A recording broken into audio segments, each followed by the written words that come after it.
کہ تمہارے پاس آ گیا اللہ کی طرف سے نور اور کتاب مبین۔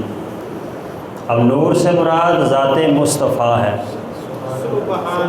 آپ جتنی بھی تفاسیر اٹھا لیں سب کا ایک ہی موقف ہے کہ نور سے مراد حضور کی ذات ہے اور کتاب مبین سے مراد قرآن ہے۔ سبحان اللہ۔ یعنی مفہومی ترجمہ اب یوں بنے گا کہ اے ایمان والو تمہارے پاس قرآن اور صاحب قرآن تشریف لے آئے ہیں۔ سبحان اللہ۔ اب دیکھیں گے کہ قرآن اور صاحب قرآن کی شان کیا ہے۔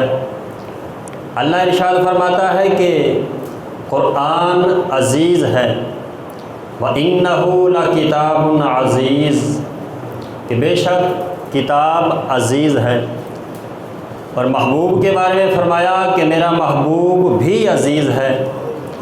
لَقَدْ جَاءَكُمْ رَسُولٌ مِّنْ أَنفُسِكُمْ عزیز، کہ اے ایمان والو تمہاری جانوں سے ایک شاندار رسول آیا جو عزیز ہے۔ اللہ ارشاد فرماتا ہے کہ قرآن نور ہے وَأَنزَلْنَا إِلَيْكُمْ نُورًا مُبِينًا، کہ بے شک ہم نے بھیجا تمہاری طرف نور کو، نور سے مراد قرآن ہے۔ اور فرمایا کہ میرا محبوب بھی نور ہے۔ یریدون لیطفئوا نور اللہ بافواہہم واللہ متم نورہ، اللہ فرماتا ہے کہ مسلمانوں یہودی یہ ارادہ کرتے ہیں کہ اللہ کے نور کو بجھا ڈالیں، لیکن خدا اپنے نور کو پورا کرنے والا ہے، کہ خدا کے نور کو کوئی بجھا نہیں سکتا۔ قرآن یہ عظیم کتاب ہے۔ وَلَقَدْ آتَيْنَاكَ سَبْعًا مِّنَ الْمَثَانِي وَالْقُرْآنَ الْعَظِيمِ، بے شک اے محبوب ہم نے آپ کو 7 ایسی آیتیں عطا فرمائی ہیں جو بار بار پڑھی جاتی ہیں، یعنی سورۃ فاتحہ والقرآن العظیم، اور ہم نے قرآن عظیم عطا فرمایا۔ اور محبوب کے بارے میں فرمایا وَإِنَّكَ لَعَلَىٰ خُلُقٍ عَظِيمٍ، اے محبوب آپ خلق عظیم پر فائز ہیں۔ قرآن بھی عظیم، محبوب بھی عظیم۔ اب قرآن کے بارے میں اللہ فرماتا ہے کہ قرآن کو ہم نے رات میں بھیجا، رات کو اتارا۔ اِنَّا أَنزَلْنَاهُ فِي لَيْلَةِ الْقَدْرِ، قرآن رات میں آیا اور اللہ کا محبوب بھی رات کو تشریف لاتے ہیں۔ آئیے ملک یمن ہے، نام عامر ہے، بت خانے میں بیٹھا ہے، بت ساتھ کھڑا ہے۔ جب اللہ کے نبی کی ولادت و سعادت ہوتی ہے، عامر دیکھتا ہے کہ مشرق سے لے کر مغرب تک، شمال سے لے کر جنوب تک، زمین سے لے کر آسمان تک ہر چیز ایک نور کے گھیرے میں آ چکی ہے۔ اچانک آواز آتی ہے اے عامر ولد النبی المنتظر یخاطبہ الحجر والشجر وینشق لہ القمر، آواز آتی ہے عامر آج اس نبی کی ولادت ہو چکی ہے جس کا ملکوں سے انتظار کیا جا رہا تھا۔ اس نبی کا مقام کیا ہے، عظمتیں کیا ہے؟ فرمائے یخاطبہ الحجر والشجر، یہ ایسا عظمتوں والا نبی ہے، یہ ایسا رفعتوں والا نبی ہے جس سے پتھر اور درخت کلام کریں گے۔ اور اگلی بات بڑی پیاری، فرمایا وَيَنشَقُّ لَهُ الْقَمَرُ، ایسی عظمتوں والا نبی ہے جو انگلی کا اشارہ کرے گا خدا چاند کے 2 ٹکڑے کر دے گا۔ اب عامر یہ بات سنتا ہے، ساتھ بیوی بیٹھی ہے، بیوی سے کہا یہ آواز تو نے سنی جو میں سن رہا ہوں؟ بیوی نے کہا ہاں عامر میں بھی آواز سن رہی ہوں۔ بیوی نے کہا اے عامر ذرا جلدی کر پوچھ وہ عظمتوں والا نبی کس مقام پر آیا ہے، اس نبی کا نام کیا ہے؟ عامر نے کہا اے آواز دینے والے بتا اس نبی کا نام کیا ہے، کس مقام پر وہ آیا ہے؟ آواز آتی ہے اے عامر اس کا نام محمد مصطفیٰ ہے، اور مکہ کی سرزمین پر تشریف لایا ہے۔ اس وقت عامر کی ایک بیٹی تھی جو اپاہج تھی، ہاتھ پاؤں بیکار تھے، اس نے بھی یہ آواز سنی تھی، تو اس بیٹی نے خدا کی بارگاہ میں عرض کی مولا اگر یہ آواز سچی ہے کہ تیرا نبی بڑے مقام والا ہے جس کے نور سے ہر چیز کے احاطے میں آ چکی ہے، مولا میں دعا کرتی ہوں اس نبی کے توسل سے مجھے بھی صحت والی زندگی عطا فرما دے۔ اب جو ہی وہ دعا کا مانگتی ہے میرے نبی کا وسیلہ پیش کرتی ہے، رب کائنات اس کی بیماری کو دور فرما دیتا ہے۔ وہ بیٹی صحت مند ہو گئی تو شاعر نے کہا کہ بارہویں کو اوڑھ کر آیا دوشالہ نور کا۔ نانا مزہ نہیں آیا، سارے میرے ساتھ مل کے پڑھ لو۔ بارہویں کو اوڑھ کر آیا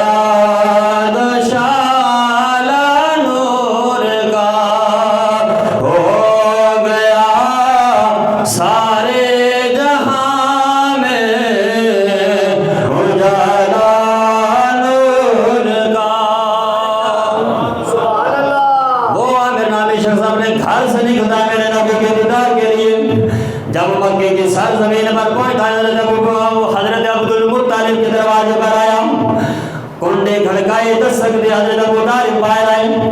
حضرت عبدالمطلب باہر آئے، فرمایا کون؟ عرض کی مسافر غریب الوطن، کس لیے آئے ہو؟ کہنے لگا آواز آئی تھی مکے کے اندر اللہ کا نبی آ چکا ہے، میں اس محبوب کی زیارت کرنے کے لیے آیا ہوں، کرم فرما اس بچے کا دیدار کروا دے۔ حضرت عبدالمطلب گھر میں داخل ہوئے، میرے نبی کو اپنی باہوں میں اٹھاتے ہیں اور اس عامر نامی شخص کے جب سامنے کرتے ہیں، اس کی جو ہی نظر چہرہ مصطفیٰ پر پڑتی ہے اس کا دم نکل جاتا ہے۔ یہ پہلا عاشق تھا جس نے حضور کی عشق میں اپنی جان دی تھی۔ تو پھر ہم کیوں نہ کہیں نکیرن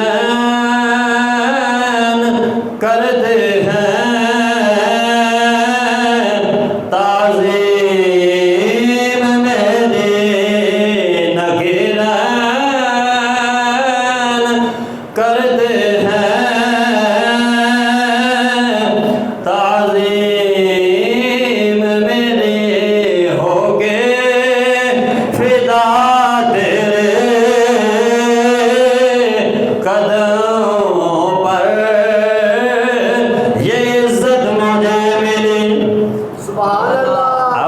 سمجھ نہیں آئی کہ شاعر نے کہا کہ نکیرین فرشتے عزت کرتے ہیں اب میری، وجہ کیا ہے کہ یا رسول اللہ میں نے آپ کے قدموں پر جان دی ہے، اس جان دینے کی وجہ سے فرشتے میری تعظیم کرتے ہیں۔ تو اللہ نے ارشاد فرمایا قرآن رات کو آیا تو میرا نبی بھی رات کو تشریف لایا۔ دوسری روایت کہ قرآن شفاعت کرے گا قیامت والے دن۔ آقا علیہ السلام نے ارشاد فرمایا اقرأ القرآن فإنہ یاتی یوم القیامت شفیعا لأصحابہ، فرمایا میرے غلاموں قرآن کو پڑھا کرو، قیامت والے دن یہ تمہاری شفاعت کرے گا۔ معلوم ہوا کہ قرآن شفاعت کرے گا تو اللہ کا نبی بھی تو شفاعت کرے گا۔ قاضی عیاض شفا شریف میں لکھتے ہیں کہ خراسان علاقے کا بادشاہ تھا، وہ مر گیا، خواب میں آیا، پوچھا خدا نے تیرے ساتھ کیا معاملہ کیا؟ کہنے لگا اللہ نے مجھے بخش دیا ہے۔ پوچھا کس وجہ سے بخشا؟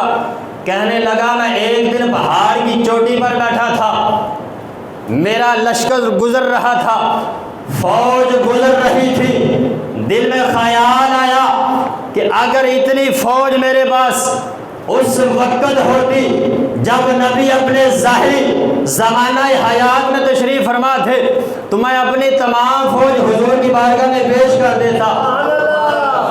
بس یہ خیال آیا تھا، خدا نے اس خیال کی وجہ سے مجھے بخش دیا ہے۔ تو فرمایا کہ قرآن شفاعت کرے گا تو محبوب بھی شفاعت کرے گا۔ دوسری بات आका अलैहिस्सलातु वस्सलाम के बड़े प्यारे सहाबी हज़रत अब्दुल मालिक बिन औफ फरमाते हैं कि हम हुजूर के साथ रात में सफ़र किया, एक मकाम पर ठहरे, सवारियाँ थी, कसीर सहाबा थे। अब फरमाते हैं कि मुझे नींद नहीं आई, मैं उठा देखा जानवर बड़े आराम से सोए हुए हैं, उन्होंने अपने सर ज़मीन पर रखे हैं, टांगें फैलाई हुई हैं। अब फरमाते हैं मैं चलते चलते काफ़िले से बाहर निकला, देखा तो मुआज़ बिन जबल बैठे हैं, हज़रत अबू उबैदा बिन जर्राह बैठे हैं, मैं उनके पास गया। इसके बाद आप फरमाते हैं कि हमारे करीब एक दरख्तों का झुंड था जिसके अंदर हमें मक्खियों की भनभनाहट की आवाज़ आ रही थी। अचानक अल्लाह के नबी फरमाते हैं, अब्दुल मालिक बिन औफ हैं, अभी नबी तशरीफ़ नहीं लाए थे, दरख्तों के झुरमट में बैठे हैं। फरमाया अब्दुल मालिक बिन औफ हो? अर्ज़ की हाँ आका। मेरे नबी ने फरमाया मुआज़ बिन जबल हो? तवज्जो करना। अर्ज़ की हाँ आका। फरमाया अबू उबैदा बिन जर्राह हो? अर्ज़ की हाँ। लोग कहते हैं नबी को पता नहीं चलता, मेरे नबी ने तो देखा भी नहीं, देखा भी नहीं, नाम ले लेकर बता रहे हैं। अर्ज़ की हाँ हाँ आका हम ही हैं। फिर हुजूर तशरीफ़ लाए, तशरीफ़ लाने के बाद आप फरमाते हैं कि हुजूर ने हमसे कोई बात नहीं की, खामोशी से खड़े रहे, हमने भी कोई बात नहीं की। फिर जब हम चलने लगे तो अल्लाह के नबी ने फरमाया, ऐ मेरे सहाबा क्या मैं तुम्हें वो खबर ना दूँ जिसका खुदा ने मुझे इख्तियार दे दिया है? अर्ज़ की हाँ हाँ आका ज़रूर फरमाइए।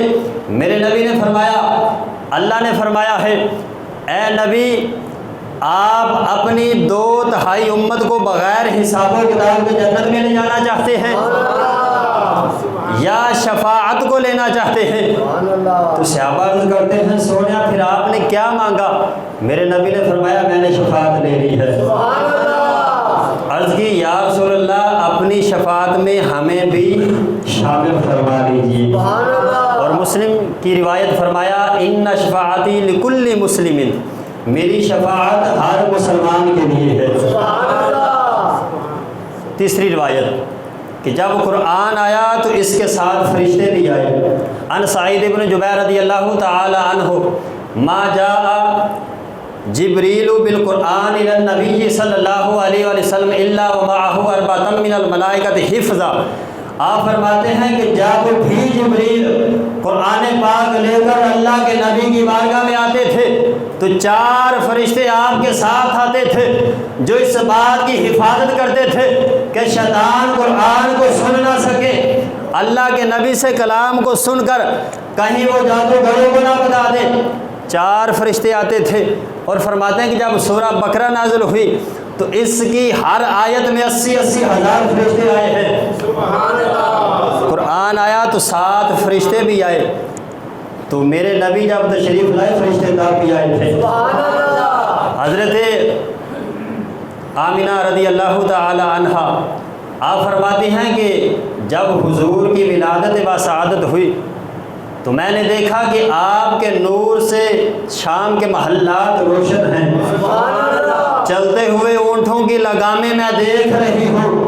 आप फरमाती हैं फिर इसके बाद एक बादल आता है, सफ़ेद कलर का होता है, उसके अंदर घोड़ों के हिनाने की आवाज़ आती है, परिंदों के बाजुओं की हरकत करने की आवाज़ आती है।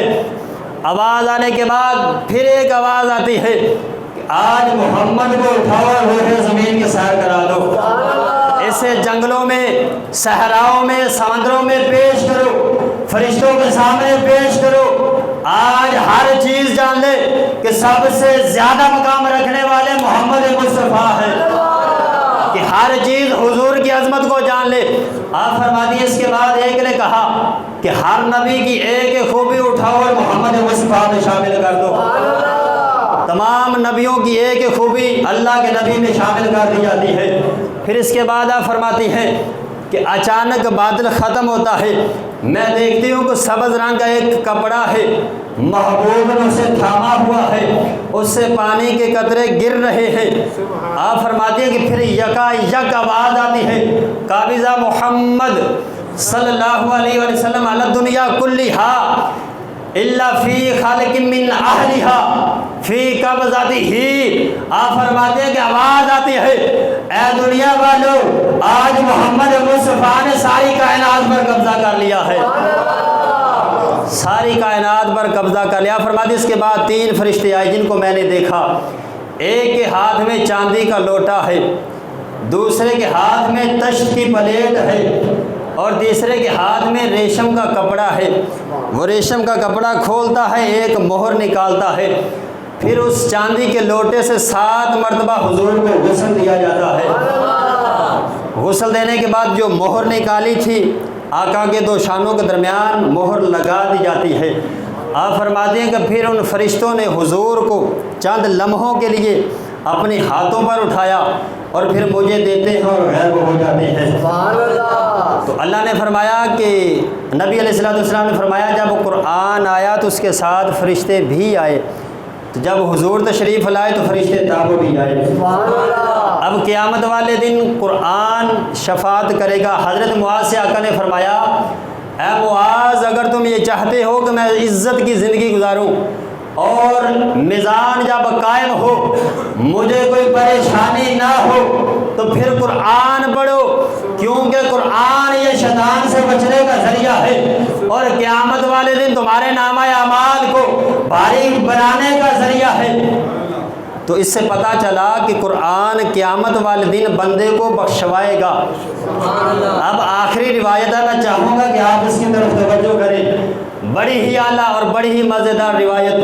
हज़रत आदम अलैहिस्सलाम जब मैदान कायम होगा, खड़े होंगे, अपनी औलाद को देख रहे होंगे कि कुछ जहन्नम में जा रहे हैं, कुछ जन्नत में जा रहे हैं, फिर अचानक हुजूर के एक उम्मती पर नज़र पड़ेगी तो हज़रत आदम के लबों पर आवाज़ होगी, या अहमद किफ़।